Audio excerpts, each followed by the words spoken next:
नमस्कार बच्चों, एक बार हम फिर से पढ़ने वाले हैं मैथ। ठीक है, तो इसमें हमने अवकलन को स्टार्ट किया हुआ था। ठीक है, चैप्टर 5 क्लास 12 का एनसीईआरटी बुक से। ठीक है, तो हमने सातत्य को कंप्लीट किया हुआ है। सातत्य मतलब कॉन्टिन्यूटी। ठीक है, और आज हमें क्या पढ़ना है? अवकलनीयता। अवकलनीयता। ठीक है, चलो मैं थोड़ी बात इसलिए क्लास की कर लेता हूँ। ठीक है, हमने सातत्य के लिए बताया हुआ था कि सातत्य के लिए हमें नो ब्रेक चाहिए। मतलब यदि मैं कोई ग्राफ बनाऊँ, ठीक है, और वो ग्राफ यदि मैं एक बार अपना पेन रख दूँ और बनाते चला जाऊँ, ठीक है, इस ग्राफ को हम कहीं भी ब्रेक ना करें। जैसे मैं यहाँ से आया, फिर यहाँ इसको छोड़ के फिर यहाँ से हमने अपना ग्राफ फिर से स्टार्ट किया। ठीक है, तो यह ब्रेक हो गया। यहाँ पर जो फंक्शन है वो क्या है? सतत नहीं है। ठीक है, इसके लिए क्या होना चाहिए? No break. जैसे ये y बराबर fx का कोई फंक्शन है, ये क्या है? कॉन्टिन्यूअस है।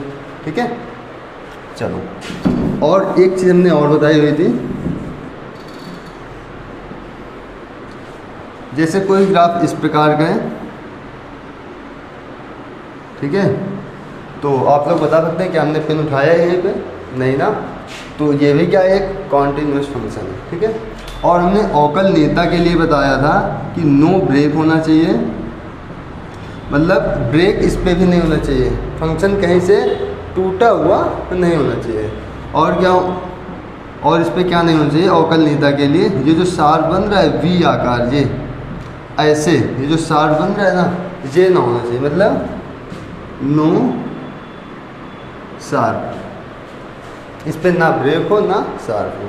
ठीक है, ये चीज़ हमने पिछले क्लास में बताई हुई थी आप लोगों को। तो आज देखो अपना सातत्य तो हो गया, अब हमें क्या पढ़ना है? अवकलनीयता। तो देखते हैं। ठीक है, तो जो अवकलज होता है, ठीक है, ये किसके बराबर होता है? अवकल गुणांक। अवकल गुणांक। अब अवकल गुणांक क्या होता है? जो dy बाई डी एक्स होता है, dy बाई डी एक्स, इसी को हम लोग क्या कहते हैं? अवकल गुणांक। ठीक है, इसको हम कई प्रकार से रिप्रेजेंट कर सकते हैं, जैसे y डैश या y1। ठीक है, हाँ, इस प्रकार से कई प्रकार से इसको डिफाइन मतलब डिनोट कर सकते हैं। जैसे fx लिखा हो तो f dash x, dx dfx। ठीक है, इस प्रकार से इसको डिनोट कर सकते हैं। तो ये तो हो गया अपना ये बात। ठीक है, अब बात करते हैं थोड़ा इसके ग्राफ पर, कि जो अवकलनीयता का ग्राफ होता है वह किस प्रकार से बनता है। तो देखो,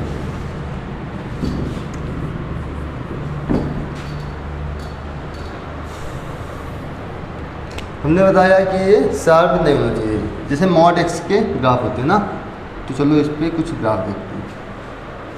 देखो, इसके लिए अवकलनीयता क्या होती है? जैसे मैं कोई एक इस प्रकार का कोई एक कर्व ले लूँ, ठीक है, और इसकी कोई एक स्पर्शी ऐसे खींच लूँ इस प्रकार से। ठीक है, जो यहाँ पर जो थीटा कोण बनेगा, ये थीटा, वह किसके बराबर होगा? dy बाई डी एक्स के। तो यहाँ पर क्या बनता है? टेन थीटा किसके बराबर होगा? dy बाई डी एक्स के।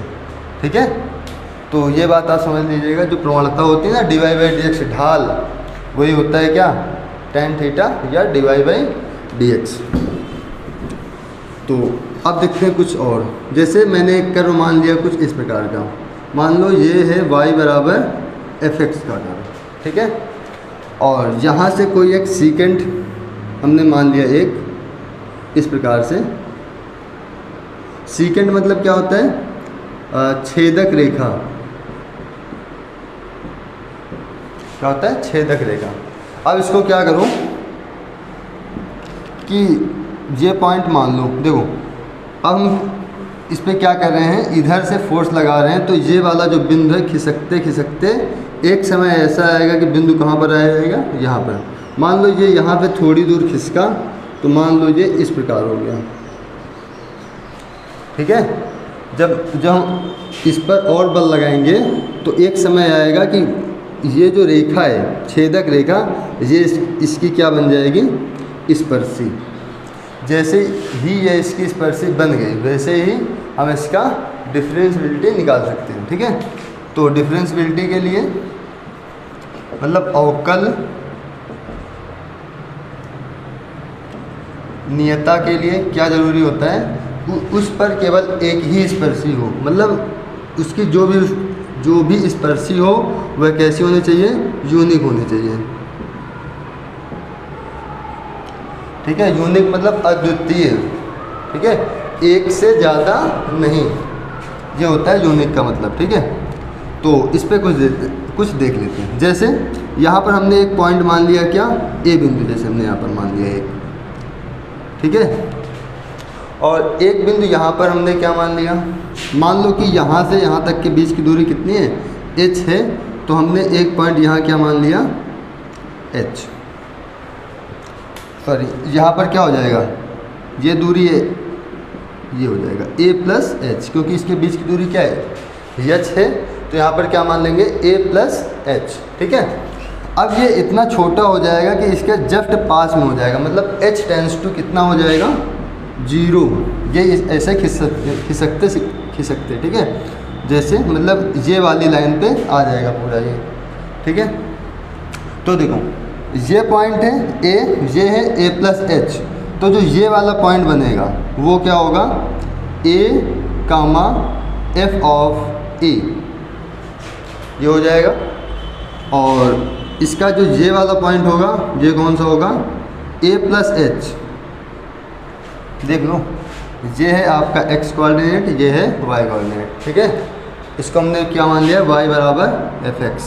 तो यहाँ पर a है, तो यहाँ पर क्या हो जाएगा, fa, यहाँ पर h, यहाँ पर a प्लस एच है, तो यहाँ पर a प्लस एच।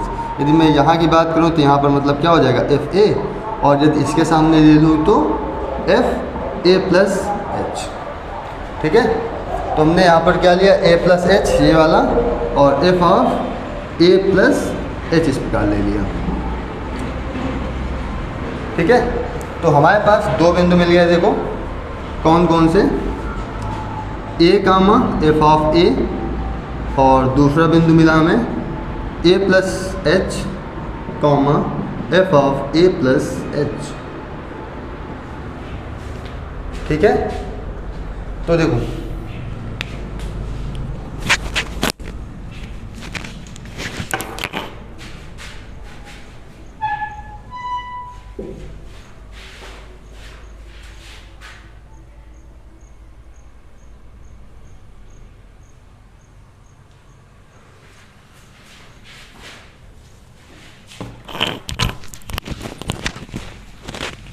यहाँ पर हमें दो पॉइंट मिल गए। अब देखो इसको क्या करेंगे, जो ये वाला h है ना वो टेंस टू 0 है, मतलब 0 के लगभग करीब, तो हम यहाँ से मान लेंगे क्या, लिमिट h टेंस टू 0। ठीक है, अब इसके जो प्रवणता निकालने का फार्मूला होता था y2 minus y1 upon x2 minus x1, ये होता था क्या, tan थीटा निकालने का या m निकालने का, प्रवणता निकालने का। ठीक है, और इसी को क्या बोल देंगे हम, dy बाई dx। ठीक है, तो यहाँ से क्या हो जाएगा, y2, इसको मान लो x1 y1 और ये x2 और y2, तो ये हो जाएगा f of a plus H minus y1 कितना है, f ऑफ a बटे x2 कितना है, a प्लस एच माइनस का यहाँ से a। इसको और सॉल्व करेंगे तो लिमिट h टेंस टू 0, और इसके लिए क्या होगा, f of a plus H minus F of a बटे a plus H minus a से a कट जाएगा, कितना बचेगा, केवल h। तो मैं यहाँ पर कितना लिख देता हूँ, केवल h। अब देखो इस पॉइंट के हम इस साइड की बात कर रहे हैं। ठीक है, तो हम इसको क्या बोल देंगे, राइट हैंड डेरिवेटिव। क्या बोल देंगे इसको, राइट हैंड डेरिवेटिव। अब बात करते हैं इस पॉइंट के इधर की। ठीक है, a यहाँ पर है, h इधर गए हैं तो a प्लस एच हुआ है। अब h हम इधर आएंगे मतलब माइनस साइड में, तो यहाँ पर कितना मान लो ये वाला पॉइंट हो गया क्या, a माइनस एच, तो यहाँ पर क्या बनेगा f of a minus H. ठीक है, तो इसके दो बिंदु क्या मिलेंगे इस वाले पॉइंट के, a minus H comma f of a minus H. अब इसके लिए क्या करो, एक पॉइंट आप ये ले लो, एक पॉइंट ये ले लो, और इन दोनों को क्या निकाल लो आप लोग, प्रवणता। तो देखिए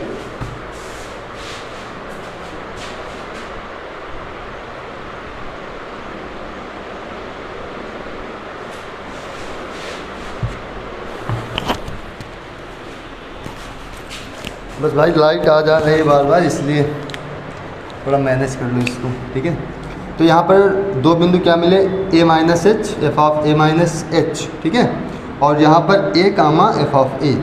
तो यदि मैं इन दो बिंदुओं को लिखूँ a माइनस एच, ऐसे लिख लो a comma F of a, और दूसरा बिंदु क्या मिला a minus H comma F of a minus H. अब इसके लिए देखो, ये हम इसके इस साइड की बात कर रहे हैं, तो इसका मतलब लेफ्ट हैंड डेरिवेटिव। तो लेफ्ट हैंड डेरिवेटिव के लिए dy बाई डी एक्स कितना हो जाएगा, इसके लिए देखो y2 x2 y1 x1, x1 y1 x2 y2।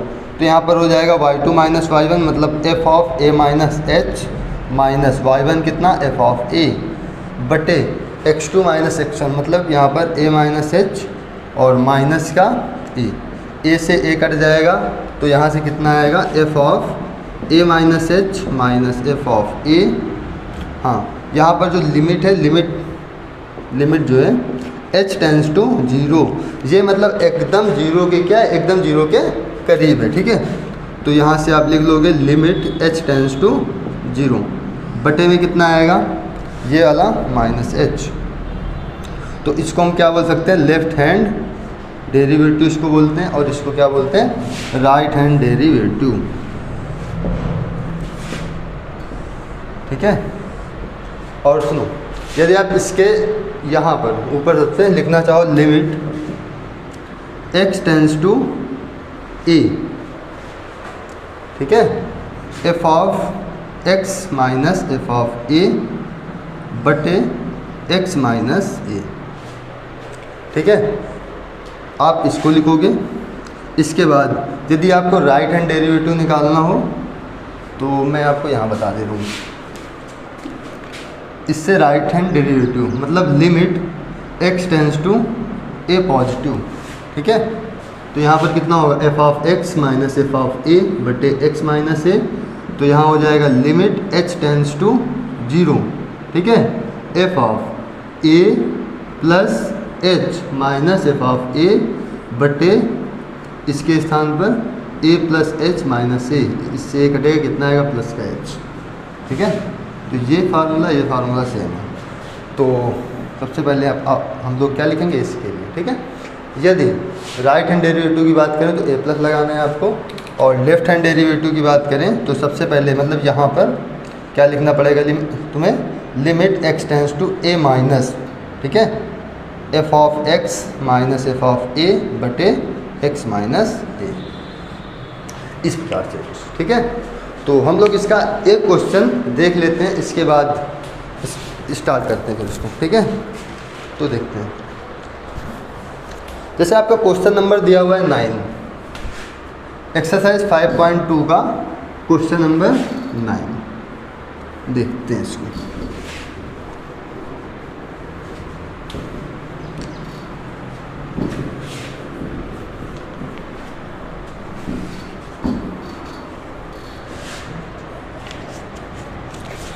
इस पर सिद्ध कीजिए कि फलन f(x) equal to mod of x minus 1 और x belong to real number x बराबर 1 पर अवकलनीकृत नहीं है। ठीक है, क्वेश्चन दे दिया हुआ है। देखो, यदि मैं इसका ग्राफ बनाऊँ तो क्या बनेगा, इसका ग्राफ कुछ इस प्रकार बनेगा, x बराबर 1 आएगा, मतलब यहाँ पर कुछ इस प्रकार का। ठीक है, अब देखो हमने कुछ देर पहले भी ये भी बताया है कि अवकलनीयता के लिए उसकी केवल एक ही स्पर्शी होनी चाहिए। इस पे देखो, इस पॉइंट के लिए इस पर कितनी स्पर्शियाँ हैं?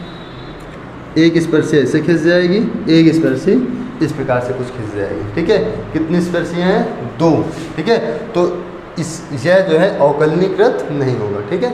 तो इसको सॉल्व करते हैं। ये जो हमने 2 फार्मूले निकाले हैं इसके अनुसार, सबसे पहले इसका देखते हैं लेफ्ट राइट हैंड डेरिवेटिव, ठीक है।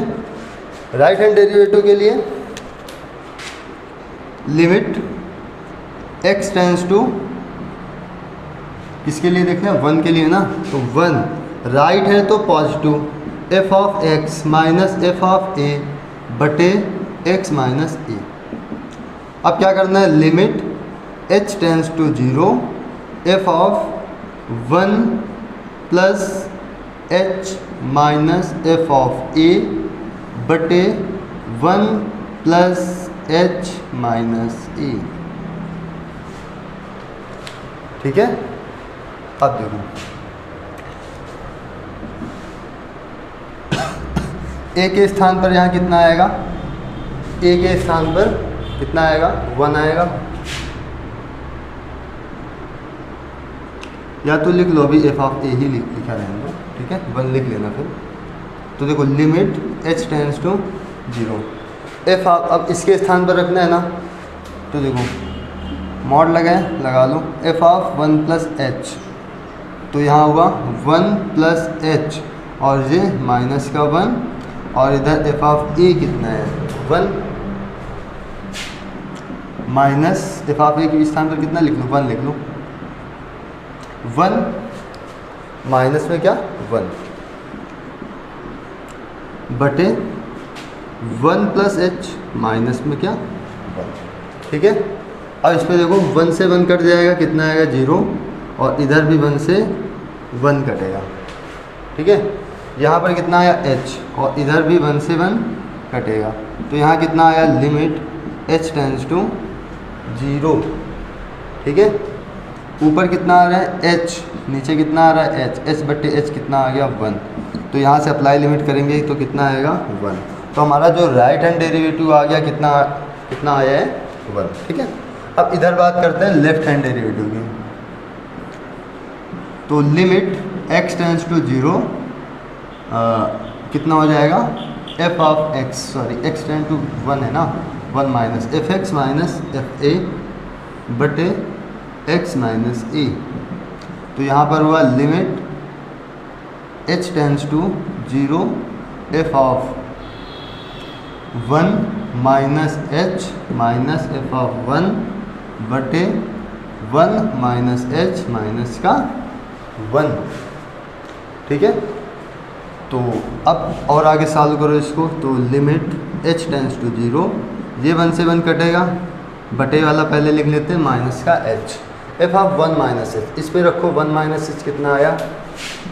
1 माइनस h माइनस 1, मॉड लगा दो, यहाँ पर मॉड ही है, ठीक है, ब्रैकेट नहीं, मॉड है, ठीक है।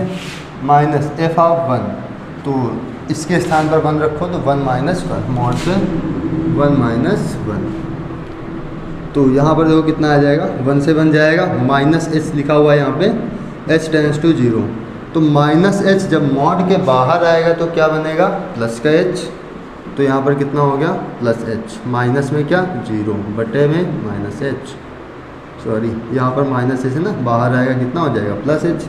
अब देखो यहाँ से कितना हुआ? Limit h tends to 0 h upon minus h, इससे कटेगा, कितना बचेगा? माइनस का 1, तो यहाँ से हम कितना लिख सकते हैं? कितना? माइनस का 1। अब देखो RHD LHD बराबर है नहीं, तो RHD does not equal to LHD, ये आपस में बराबर नहीं है, अतः यह अवकलनीकृत नहीं है। जब ये दोनों आपस में बराबर हो जाएंगे इसका मतलब अवकलनीकृत हो जाएगा, ठीक है। तो अब इसका देखते हैं क्वेश्चन नंबर 10। हाँ, क्वेश्चन नंबर 1 2 3 4 अभी थोड़ी देर में बात करेंगे इन पर, ठीक है। ये जो है ना, ये वाले क्वेश्चन है प्रथम सिद्धांत के अवकलन से, ठीक है। आपके बुक पे ज़्यादा दिया नहीं गया है, तो देखो, जो सबसे पहले अवकलन पढ़ाया जाता है, सबसे पहले यही चीज़, प्रथम सिद्धांत का अवकलन पढ़ लो, इसके बाद जो अवकलन है वो पढ़ो। ठीक है, इस पर केवल 2 ही क्वेश्चन दिए गए हैं, वो वाले क्वेश्चन करवा दे रहे हैं आपको जितना बुक पे आपके। तो क्वेश्चन नंबर 10 देख लो, इस पर सिद्ध कीजिए कि महत्तम पूर्णांक फलन, महत्तम पूर्णांक फलन f of x equal to greatest integer of x। ठीक है, x greatest integer of x 0 x 3, मतलब x की वैल्यू 0 से बड़ी है और 3 से छोटी है। हमें सिद्ध करना है कि x बराबर 1 तथा x बराबर 2 पर फलन अवकलनीकृत नहीं है। ठीक है, ये चेक करना है। तो देखो, सबसे पहले x बराबर 1 पर चेक करते हैं राइट हैंड डेरिवेटिव, फिर क्या चेक करेंगे लेफ्ट हैंड डेरिवेटिव। जब दोनों सेम आ जा रहा है तो इसका मतलब अवकलनीकृत है, दोनों सेम नहीं आ रहा है तो इसका मतलब अवकलनीकृत नहीं है। तो RHD की बात करें, मतलब राइट हैंड डेरिवेटिव की, तो लिमिट x टेंस टू किसके लिए 1 पर चेक कर रहे हैं, तो 1 प्लस। ठीक है, और यहाँ पर f of x minus F of a बटे x माइनस a, तो यहाँ हो जाएगा लिमिट h टेंस टू 0, मतलब h जो है 0 के एकदम करीब है। f ऑफ कितना हो जाएगा 1 plus h minus F of 1 बटे x के स्थान पर 1 प्लस h माइनस का क्या 1। तो यहाँ होगा फिर कितना लिमिट h टेंस टू 0। ठीक है, f of 1 plus h greatest integer पर रखो 1 plus h, 1 plus h minus f of 1 greatest integer 1 बटे, इससे कट जाएगा कितना आएगा h। इतनी बात है समझ में। चलो फिर ये हो जाएगा limit h tends to 0, 1 plus h कितना होगा ग्रेटेस्ट इंटीजर में। हमने प्रीवियस जो क्लासेस हुई हैं हमने बताया हुआ है कि 1 प्लस h लिखा हो तो इसको हम 1 लिखते हैं। ठीक है, 1 माइनस h लिखा हो तो इससे 1 माइनस कर देते हैं, मतलब इस पर 0 लिखते हैं। 2 माइनस h लिखा हो तो 1 लिखते हैं, 3 माइनस h लिखा हो तो 2 लिखते हैं, और 3 प्लस h लिखा हो तो 3 लिखते हैं। इस प्रकार से हमने कुछ बताया हुआ है पिछले क्लास में। ठीक है, पिछले क्लासों में क्या इसी जो सांतत्य चला था 2 दिन पहले उसी पे, तो 1 प्लस h कितना आ जाएगा 1, और इधर से माइनस का 1 बटे में h। तो यहाँ से हुआ limit h tends to 0, 0 upon h कितना हो जाएगा 0 हो जाएगा इसके लिए। ठीक है, अब आगे देखते हैं इसका क्या निकालना है हमें, LHD लेफ्ट हैंड डेरिवेटिव। तो उसके लिए limit x tends to 1 negative और fx माइनस fa बटे x माइनस a। यहाँ से हुआ limit x tends to 1 minus h tends to 0। ठीक है, f of 1 minus h minus F of a बटे 1 माइनस h माइनस का 1, इतना हो जाएगा। तो limit h tends to 0 f of 1 minus h, यहाँ जब हम 1 माइनस h रखेंगे तो greatest integer 1 minus h minus F of a, F of a कितना है 1, तो 1 इस प्रकार से। ठीक है, बटे में कितना इससे कटेगा मतलब माइनस का h, तो यहाँ से हो जाएगा limit h tends to 0, 1 minus h कितना हो जाएगा 0, माइनस का 1 बटे माइनस का h, माइनस से माइनस कटेगा 1 अपॉन 0 हो जाएगा लिमिट। देखो इस पर क्या करो लिमिट अप्लाई कर दो, कितना हो जाएगा 1 अपॉन 0। 1 अपॉन 0 क्या होता है इनफाइनाइट। ठीक है, अनडिफाइंड। ठीक है, तो यहाँ पर देखो क्या होगा LHD does not equal to क्या RHD। एक काम करो RHD इधर हमने किया है ना, तो RHD does not equal to L H D मतलब left hand derivative right hand derivative के बराबर नहीं है। अतः x बराबर 1 पर जो फलन है वो क्या है, अवकलनीकृत नहीं है। ठीक है, अब इसके बाद देखते हैं x बराबर 2 पर।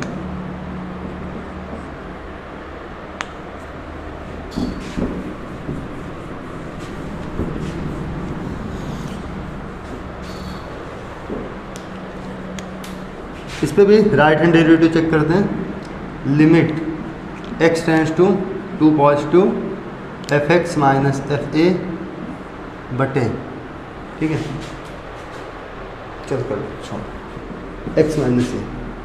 तो यहाँ पर कितना होगा, limit h tends to 0 F of 2 plus H minus F of 2 बटे टू प्लस एच माइनस का 2 से 2 कटेगा।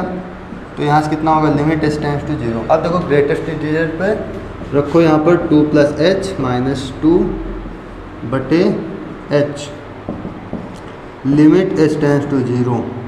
2 प्लस एच कितना आएगा, 2 माइनस 2 बटे एच, तो इसका मान कितना आ जाएगा, 0। ठीक है, फिर लेफ्ट हैंड डेरिवेटिव के लिए limit x tends to 2 negative F of x minus F of A बटे एक्स माइनस ए। तो यहाँ से हो जाएगा limit h tends to 0 F of 2 minus H minus F of 2 बटे 2 माइनस एच माइनस 2 से 2 कटेगा। तो यहाँ से हो जाएगा limit h tends to 0 F of 2 minus H, इस पे रखो 2 माइनस एच माइनस का कितना होगा यहाँ से 2 बटे में माइनस का h। ठीक है, तो यहाँ से होगा ये limit h tends to 0, 2 minus H क्या आएगा यहाँ से, 2 माइनस एच कितना होगा 1, तो 1 माइनस का 2 बटे माइनस एच। यहाँ से कितना आया, limit h tends to 0, 1 minus 2 मतलब माइनस 1 बाई माइनस एच। ठीक है, अब इस पर क्या करो, अप्लाई लिमिट कर दो। जैसे ही आप अप्लाई लिमिट करोगे तो यहाँ कितना हो जाएगा 1/0, ये कितना बना लेगा, इनफाइनाइट अनडिफाइंड। ठीक है, इनफाइनाइट बनाएगा। तो यहाँ से देखो L H D does not equal to क्या आ गया, आर एस डी। क्यों, क्योंकि इस पे 0 आ रहा है, इस पे क्या आ रहा है, इनफाइनाइट। ठीक है, 1/0। अतः यह जो है फंक्शन x बराबर 2 पर भी अवकलनीकृत नहीं है। ठीक है, इस प्रकार हमने इन 2 क्वेश्चनों को किया। अब हम लोग देखते हैं थोड़ा और आगे।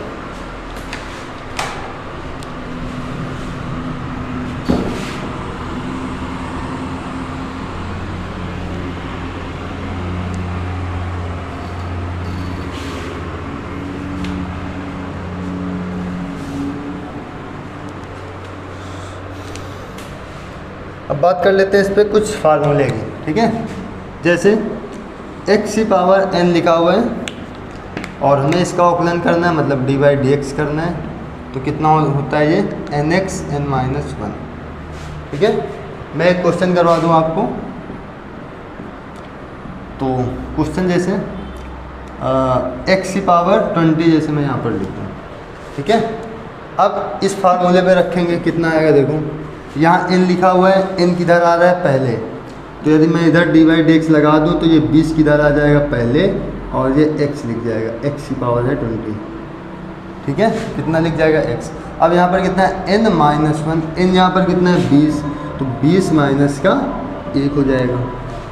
ठीक है, और यहाँ पे 20 माइनस 1 कितना हुआ 19, तो ये इसका क्या हो जाएगा, अवकलन। ठीक है, इसके बाद जो इसका सेकंड फार्मूला है a की power x D by D x, इसका क्या हो जाएगा, a की पावर x का a की पावर x log a। ठीक है, अब इसका क्वेश्चन किस प्रकार से बनता है, तो देखो जैसे यहाँ पर था x की पावर 20, बस इस पे क्या हो जाएगा 20 की पावर x। ठीक है, अब यहाँ पर डी बाई डी एक्स करो, इस पर क्या था a की पावर x यहाँ है, सीधा a की पावर x उतर गया यहाँ पर। ठीक है, तो 20 की पावर x यहाँ आ जाएगा। इसके बाद log a के स्थान पर यहाँ पर कितना है 20, तो यहाँ पर कितना हो जाएगा log 20। ठीक है, अब इसको log 20 का जो मान होता है आप लोग इसको सॉल्व कर लीजिएगा। ठीक है, तो इसका भी क्वेश्चन हमने देख लिया। अब जैसे यहाँ पर लिखा है e की पावर x d/dx, इसका क्या होगा? तो e की पावर x का होता है e की पावर x। ठीक है, हाँ एक चीज़ मैं और बता दूँ, e की पावर x पे d/dx फिर जो यहाँ लिखा होता है ना इसका फिर होता है कैसे, मैं दिखा दूँ आपको। जैसे यहाँ पर लिखा है e की पावर 5x और हमें इसका अवकलन करना है। ठीक है, तो इसका अवकलन करने के लिए सबसे पहले क्या करूँ, जो e की पावर x लिखा है ना, e की पावर x आप वैसे लिख लो। ठीक है, e की पावर x किधर लिखा है, ये पूरा है ना e की पावर x पे, ये e की पावर 5x पूरा, फिर d/dx इसका कर लो पूरे 5x का, तो यहाँ से कितना हुआ e की पावर 5x और 5x का कितना हो जाएगा, देखो इसकी पावर कितनी है 1 है, तो ये वाला 5 बाहर आ जाएगा इधर, और d/dx x की पावर 1 का होगा, तो यहाँ पर कितना हो जाएगा e की पावर 5x। अब देखो इस पे कौन सा फार्मूला लगेगा, फिर ये वाला फार्मूला क्या होता है nx n-1, तो इसके लिए कितना होगा 1x 1 - 1, कोई दिक्कत इस पर, कोई दिक्कत नहीं। तो देखो यहाँ पर कितना हुआ 5 e की power 5x multiply 1 into x की पावर 1 - 1 कितना हो गया 0, किसी की भी पावर 0 हो जाए तो इसकी वैल्यू कितनी आती है 1, तो 1 का मल्टीप्लाई 1 से 1 ही रहेगा, तो इसका आंसर कितना आ जाएगा 5 e की पावर 5x। ठीक है, तो ये आपका 3rd नंबर क्वेश्चन इस प्रकार से होगा। ठीक है, अब इसके बाद क्वेश्चन नंबर 4 देखते हैं। क्वेश्चन नंबर 4 नहीं, फार्मूला 4, जैसे log x लिखा हो d/dx लिखा हो, इसका क्या होगा 1/x। ठीक है, इसको हटाना, कितना होता है 1/x। इसी log में 2 फार्मूले बहुत इंपॉर्टेंट और आपको कॉम्पिटिटिव एग्जाम में बहुत जल्दी फंसा देते हैं क्वेश्चन। देखो log x बेस e आ जाए तो क्या होगा d/dx log x base a हो जाए तो इसका अवकलन क्या होगा। ठीक है, तो देखो यदि log x बेस e हो जाए तो उसका 1/x ही होता है। देखो होता तो 1/x log e है, ठीक है, बट यहाँ पर जो log e की जो वैल्यू होती है वो कितनी होती है 1 होती है, तो हम इसीलिए इसको 1/x लिख देते हैं। ठीक है, इस पर क्या है बेस a है तो इसका क्या हो जाएगा 1/x log a हो जाएगा। ठीक है जी, ये फार्मूला लिख लेना, फार्मूला नंबर 6। ठीक है, अब इसके बाद ट्रिग्नोमेट्री वाले ट्रिग्नोमेट्री फार्मूले कुछ लिख लेते हैं। हाँ, जैसे मैं इसका भी एक क्वेश्चन करवा देता हूँ। ठीक है, जैसे यहाँ पर मैं लिख दूँ, इधर लिखता हूँ log 5x।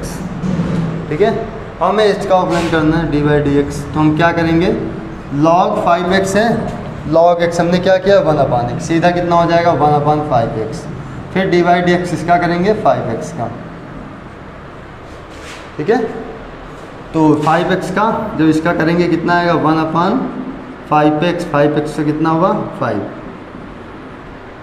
5 से 5 कटेगा कितना आएगा 1/x, बस हो गया। ठीक है, चलो अब वो उनसे जब क्वेश्चन पूछेगा तो बस इतने छोटे छोटे क्वेश्चन नहीं पूछेगा। अब जैसे आपको क्वेश्चन दिखाते हैं, जैसे उसने दे दिया x की पावर 20 प्लस 20 की power x plus log x plus e की पावर 10x, इस प्रकार के क्वेश्चन पूछ लेगा आपसे। ठीक है, तो आप लोग देखो छोटे छोटे तो आपने कर ही लिया, बस इनको जोड़ के लिख दो, हो गया। कैसे पूछ लिया, इसका डिफरेंशिएशन कितना होगा d/dx कितना होगा पूरे का, इसका आपने कितना निकाला है 20x 20 - 1 इक्वल टू का है, प्लस लगाओ यहाँ पे 20 की पावर x log 20, इसका 1/x और इसका e की पावर 10x d/dx 10x।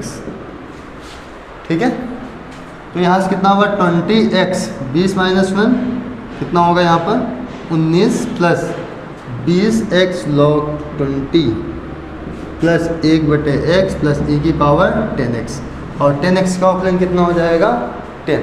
ठीक है, तो यहाँ पर लिख लो 10 e की पावर 10x, इस प्रकार से आएगा समझ में।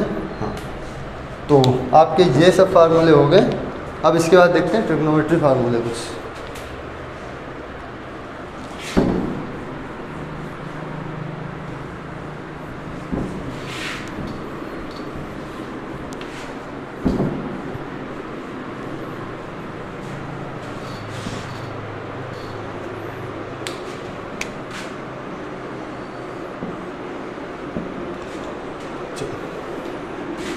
सबसे पहले साइन एक्स, फाइन एक्स का अवकलन कितना होगा कॉस एक्स, फिर कॉस एक्स का अवकलन माइनस का साइन एक्स, टेन एक्स का अवकलन D by D X, tan X का सेक स्क्वायर एक्स और सेक एक्स का D by D X, sec x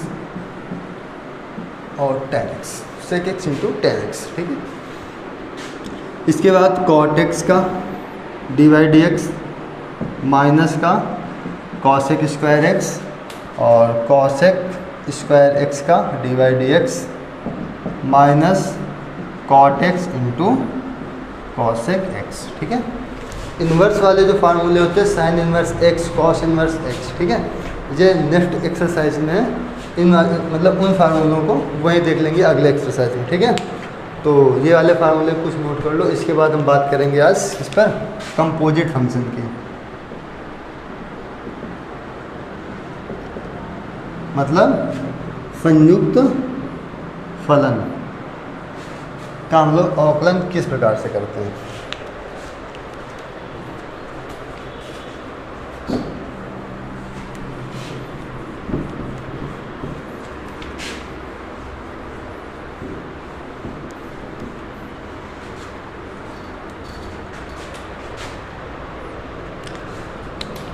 तो जैसे मैं एक फंक्शन लिख दूँ यहाँ पर फाइन 5x + 6, ठीक है। एक मान लो ये एक फंक्शन हमने लिख दिया, ये दिया हुआ है y बराबर, ठीक है, y बराबर मान लो या fx बराबर मान लो, कुछ भी इसको मान सकते हो। ठीक है, ये एक ऐसा फलन है, एक कंपोजिट फलन, ठीक है, कंपोजिट फंक्शन। कंपोजिट फंक्शन आपने पढ़ा होगा रिलेशन एंड फंक्शन में, जो पढ़े हो ना गॉफ फॉग ये सब, ठीक है। तो देखो इसको पूरे को क्या मान लो, पूरे को क्या मानना है, सबसे पहले मान लो क्या f(x), इसको फाइन x को, ठीक है, और g(x) मान लो आप, g(x) 5x + 6, ठीक है। यदि आपसे कहा जाए कि आप निकालो f और g फॉग x, तो इसके लिए आप लोग क्या करोगे, देखो यही होता है कंपोजिट, ठीक है, संयुक्त। तो इसको आप संयुक्त करके किस प्रकार से लिखेंगे वो देखो, f of g(x), f of g(x) कितना है 5x + 6, और इसके बाद f ऑफ x के स्थान पर क्या रखेंगे 5x + 6, तो यहाँ कितना हो जाएगा sin 5x + 6, ये क्या निकलेगा आपका फॉग x, इस प्रकार से, ठीक है। जैसे मैं कुछ और ले लेता हूँ इधर, cos x mod cos x, mod ना लो, cos x³ ले लो,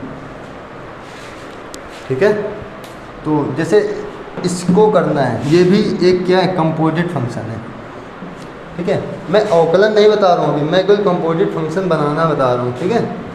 तो यहाँ पर आप मान लो f(x) = कितना cos x को, और g(x) = कितना x³ को, ठीक है।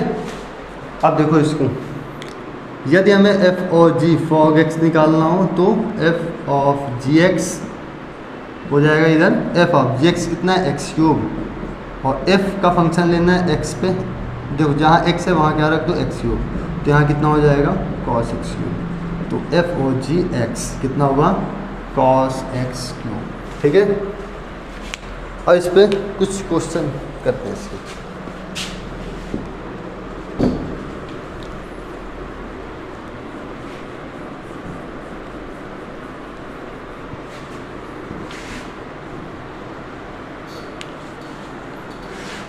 देखो, यदि हमें इसका अवकलन करना है तो हम इसको दो प्रकार से कर सकते हैं। सबसे पहले आप लोग इसको क्या मान लो, t मान लो। तो हमने t के बराबर कितना लिख दिया, 5x + 6, ठीक है। तो ये कितना हो जाएगा, y बराबर sin t होगा इतना, ठीक है। अब देखो यदि मैं यहाँ पर लिख दूँ d/dx, ठीक है, तो इसका मतलब क्या होगा, x के सापेक्ष अवकलन। जो बटे में होता है ना, उसके सापेक्ष हम हमेशा अवकलन करते हैं, ये बात ध्यान दीजिएगा। यदि यहाँ पर t लिखा है तो हम इसका dy/dx नहीं कर सकते हैं। क्यों? क्योंकि यहाँ पर x तो है ही नहीं, या तो ये 0 हो जाएगा, क्या हो जाएगा, 0 हो जाएगा। फिर अगर यहाँ पर कितना रख दें, x, तो हमें यहाँ पर कितना रखना पड़ेगा, t रखना पड़ेगा। तो यहाँ पर कितना हो जाएगा, d/dt sin t। sin t का अवकलन कितना होगा, cos t। हमने लिखाया है कि sin x का cos x, sin t का cos t हो जाएगा, ठीक है। तो dy/dt कितना हो गया, cos t। फिर देखो, हमें यहाँ पर dy/dx ही निकालना है, ये बात ध्यान देना। यहाँ पर क्या निकालना है, dy/dx, लेकिन कंपोजिट के रूप में हम लोग इसको कर रहे हैं, तो सबसे पहले हमें dy/dt निकालना होगा। अब यहाँ से यहाँ पर क्या है, x है ना, तो हम अब यहाँ पर x के सापेक्ष कर देंगे अवकलन, dx कितना होगा, d/dx 5x + 6। तो यहाँ से होगा d/dx 5x + d/dx 6, ठीक है। कोई भी कांस्टेंट हो, जैसे यहाँ पर लिख दें d/dx a मान लो कोई कांस्टेंट है, ठीक है। कोई मतलब कुछ भी कांस्टेंट हो सकता है, मतलब जो वैल्यू यहाँ लिखी हो वो वैल्यू यहाँ पर ना होनी चाहिए, बस ये ध्यान देना, ठीक है। तो जो इसका मान होता है कितना आएगा, 0। तो यहाँ पर 5x है तो इसका कितना हो जाएगा 5, और यहाँ पर 6 है, इसका कितना हो जाएगा 0। तो यहाँ से कितना आया 5। तो dt/dx कितना आ गया 5। अब हमें निकालना क्या है, dy/dx। इसके लिए क्या करोगे, dy/dt × dt/dx। आपको इस प्रकार से लिखना है कि dt से कट जाए, ठीक है। तो यहाँ से कितना बचा, dy/dx बचा ना। चलो अब सीधा इनके मान रख दो। dy/dt का मान कितना है, cos t, और dt/dx का मान कितना है, 5। तो इसको लिख सकते हैं 5 cos t। अब t की वैल्यू कितनी आ रही है, मतलब कितनी हमने माना है, 5x + c, वो लिख दो। तो 5 cos 5x + c 6 है। चलो, तो यहाँ से कितना आ गया, dy/dx ये आ गया, ठीक है। इस प्रकार से हम संयुक्त फलन के रूप में करते हैं, ठीक है। अब जैसे हमें विकल्पतः ऐसे करना हो तो किस प्रकार करेंगे, तो देखो sin 5x + 6, हमें इसका dy/dx निकालना है, चाहे तो y बराबर j मान लो, फिर dy/dx कर दो, dy/dx, ठीक है। तो यहाँ से देखो कितना हो जाएगा, देखो इसको आप इमेजिन करो कि ये कुछ भी नहीं लिखा हुआ है, मान लो x लिखा हुआ है, t लिखा हुआ है, u लिखा हुआ है, आप अपने दिमाग पे कुछ मान लो, ठीक है। चलो हमने यहाँ मान लिया कि t लिखा होगा, तो sin t का अवकलन कितना होगा, cos t, ठीक है। अब जो यहाँ पर लिखा हो इसका अवकलन कर दो, 5x + 6, ठीक है। तो यहाँ से हुआ cos 5x + 6। अब 5x का अवकलन कितना होगा, केवल 5, तो इधर लिख सकते हैं हम 5 cos 5x + 6, इस प्रकार से dy/dx। चाहे आप इस प्रकार से करो, चाहे आप इस प्रकार से करो, ठीक है। तो जो एक्सरसाइज 5.2 है, आज तो हम इसको स्टार्ट नहीं करेंगे, इसको हम नेक्स्ट वीडियो में स्टार्ट करेंगे। आज हमने आपको केवल कॉन्सेप्ट बताए हैं, ठीक है, और कुछ फार्मूले बताए हैं, आप लोग इनको ध्यान दीजिएगा। और जो हमने राइट हैंड डेरिवेटिव और लेफ्ट हैंड डेरिवेटिव बताया है, वो इसको सही से पढ़ लेना आप लोग, ठीक है। बहुत काम की चीज़ है ये। तो चलते हैं, आज के लिए इतना ही, धन्यवाद, मिलते हैं नेक्स्ट वीडियो में।